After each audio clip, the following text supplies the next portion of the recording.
Bonjour, nous sommes le samedi 4 mai 2024 et nous allons parler de Microsoft ainsi que de sa volonté d'allouer 10,5 gigawatts de capacité renouvelable principalement à l'IA. On avait parlé il y a quelques semaines du projet de Microsoft avec OpenAI de construire un supercalculateur d'une valeur de 100 milliards de dollars et de lui adjoindre une source d'énergie spécifique justement pour alimenter ce supercalculateur d'une puissance de 5 gigawatts. Donc une centrale nucléaire avec 5 gigawatts de puissance, ce qui correspond à peu près à 6 réacteurs de 900 mégawatts. Microsoft va développer 10,5 gigawatts de capacité renouvelable principalement pour l'IA. Microsoft mise beaucoup sur l'IA et semble avoir bien conscience que ce shift, c'est-à-dire ce changement, technologique sera extrêmement coûteux en consommation d'énergie. Le géant américain vient en effet de s'engager à développer les énergies renouvelables au niveau de ses infrastructures de calcul et prévoit de développer pas moins de 10,5 gigawatts de capacité renouvelable à l'échelle mondiale. Cette capacité énergétique a évidemment pour principal objectif de couvrir les nouveaux besoins énergétiques liés à l'IA tout en respectant les objectifs de lutte contre le réchauffement climatique. Ça, cette partie sur le réchauffement climatique, c'est ce qui donne bonne conscience et autres... parce que il y a un green business derrière. En ce qui concerne la planète, ils s'en foutent un peu. Hein. C'est un peu du bullshit tout ça. Un peu beaucoup. N'oubliez pas de vous abonner à la chaîne pour avoir plus de news sur le monde de la high-tech ainsi que les bons plans, également sur mon Twitter.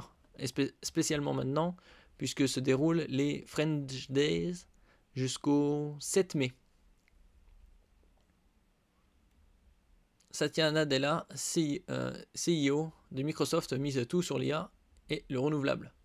Oui, parce que l'intelligence artificielle, l'IA, est en expansion au niveau des utilisations et du nombre de créations de chaque IA générative, comme OpenAI, Google avec son Gemini, et tant d'autres. Si l'on en croit Bloomberg, ce projet énergétique a été signé avec Brookfield Asset Management et représente le plus gros achat d'énergie renouvelable jamais réalisé par une entreprise privée, 8 fois plus que le précédent record. Il faut dire que Microsoft va devoir amortir le coût énergétique de ses énormes investissements dans l'IA, la firme de Redmond ayant versé pas moins de 13 milliards de dollars à OpenAI, ChatGPT, et intégré le LLM GPT-4 dans la plupart de ses logiciels et services. Le coût de ce nouveau parc énergétique massif, réparti aux 4 coins de la planète, États-Unis, Europe, Amérique latine, Asie et Pacifique, pourrait grimper dans une fourchette comprise entre 11,5 milliards de dollars et 17 milliards de dollars. L'achèvement des travaux étant prévu entre 2026 et 2030. Microsoft prévoit toujours de faire reposer 100% de sa consommation électrique globale sur du renouvelable d'ici 2030. Oui, parce que l'intelligence artificielle nécessite des puissances de calcul phénoménales, et même avec des CPU gravés et des GPU gravés en 3 nanomètres, voire moins, ça nécessite quand même une source d'énergie colossale, puisque ça fait des milliards d'opérations par seconde. Et surtout avoir accès à des tonnes de données et l'apprentissage. Bientôt des réacteurs nucléaires miniatures sur des sites industriels. Comme je vous le disais, il y a quelques semaines de ça, j'avais parlé de Microsoft et d'OpenAI et de leur projet de supercalculateur IA qui serait lancé en 2026, début des constructions.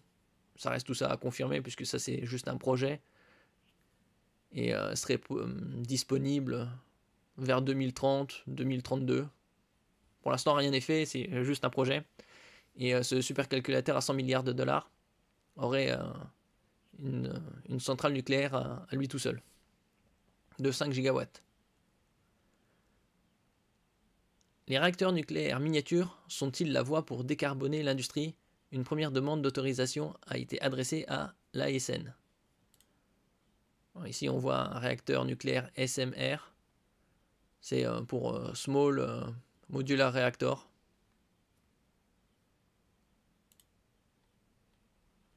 Lors de la présentation du plan France 2030 par Emmanuel Macron en 2021, l'un des objectifs identifiés comme une technologie d'avenir portait sur le développement de réacteurs nucléaires miniatures, ou SMR en anglais, destinés à un déploiement dans les industries.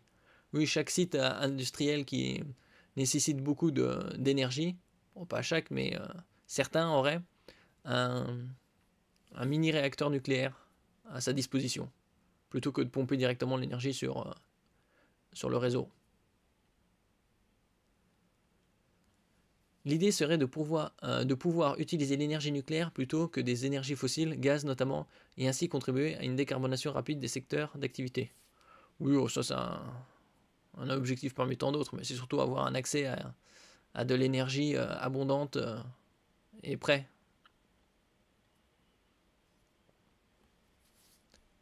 Première demande pour déployer un SMR industriel. Une première demande d'autorisation a été adressée à l'ASN, Autorité de sûreté nucléaire, pour la start-up Jimmy. Jimmy Neutron peut-être pour un cas bien concret. Le projet prévoit de déployer un mini-réacteur nucléaire de 10 MW. Ça c'est vraiment quand on pense aux réacteurs nucléaires qui ont une puissance de 900, 1000, 1500 MW, d'autres de 500 MW ou 600. 10 MW ça semble vraiment très très peu. Moi j'aurais plutôt vu 100 MW, mais là c'est plus du micro-réacteur que du mini. En remplacement des brûleurs à gaz utilisés dans le complexe industriel de Crystal Union, Crystal Knoll à Bazancourt. Oh, ça doit être Crystal Union alors. Dans la Marne, qui produit entre autres du bioéthanol. Alors ici on a le fonctionnement du réacteur.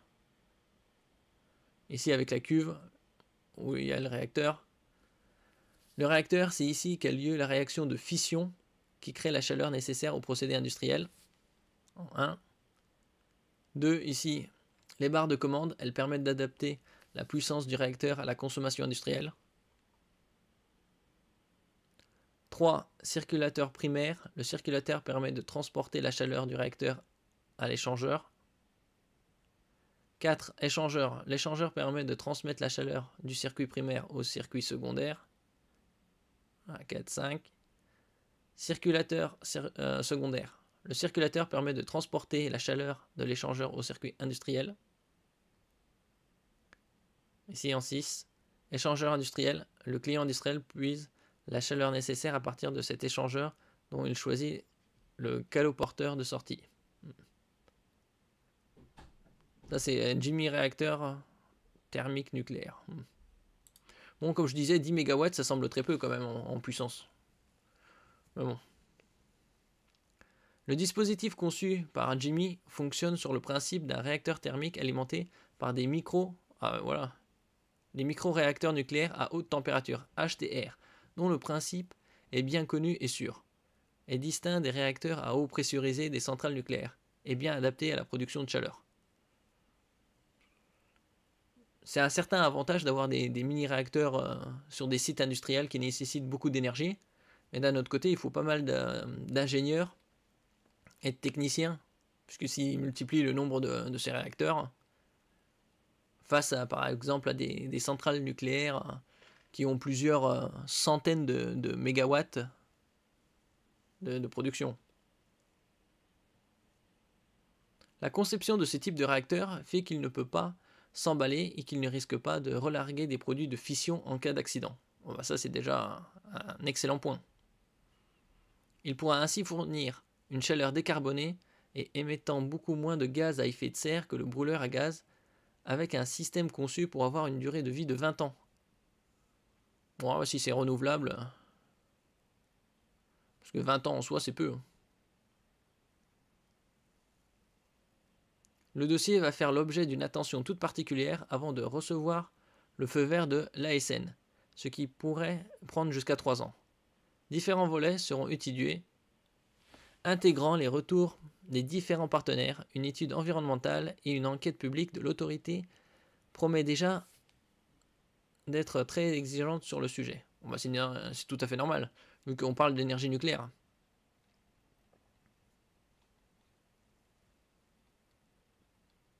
Accélérer la décarbonation de l'industrie. Plusieurs projets de SMR sont en développement mais n'ont pas encore fait de demande d'autorisation avec des applications de génération de chaleur ou de production d'électricité pour l'industrie lourde, rappelle l'AFP.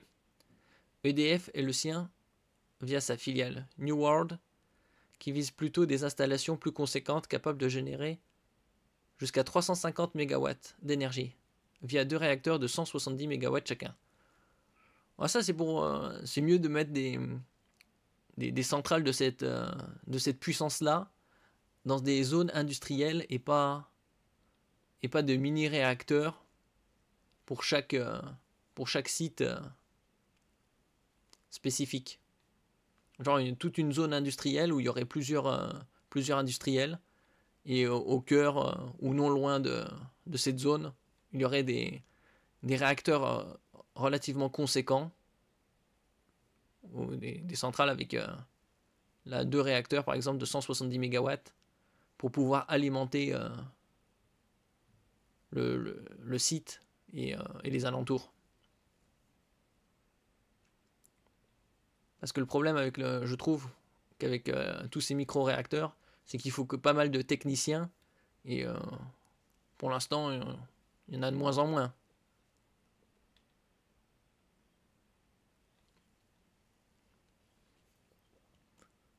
On devrait de plus en plus entendre parler des SMR ces prochaines années, en France mais aussi à l'étranger. Les énergies renouvelables ne pouvant avant longtemps remplacer efficacement les énergies fossiles.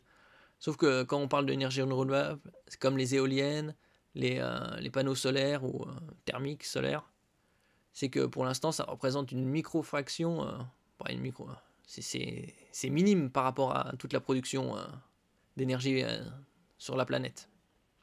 Le nucléaire sous forme de réacteur de faible à moyenne puissance est vu comme un moyen d'aller plus vite dans la décarbonation de l'industrie et de l'industrie lourde ou énergivore comme les data centers IA, en particulier qui ne peut pas se permettre de composer avec la production aléatoire des énergies solaires et éoliennes. Ah oui, c'est sûr que le solaire, la nuit ça fonctionne pas, et l'éolienne quand il n'y a pas de vent, ça ne fonctionne pas non plus.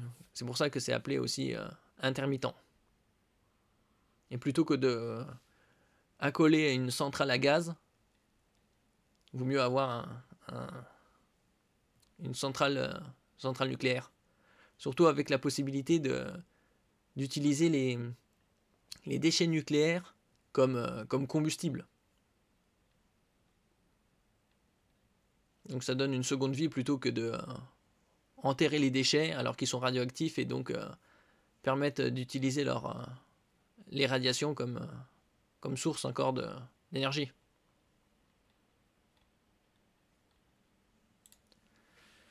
Merci pour votre écoute. N'oubliez pas de mettre un j'aime, un commentaire, de partager et de vous abonner à la chaîne. À la prochaine fois.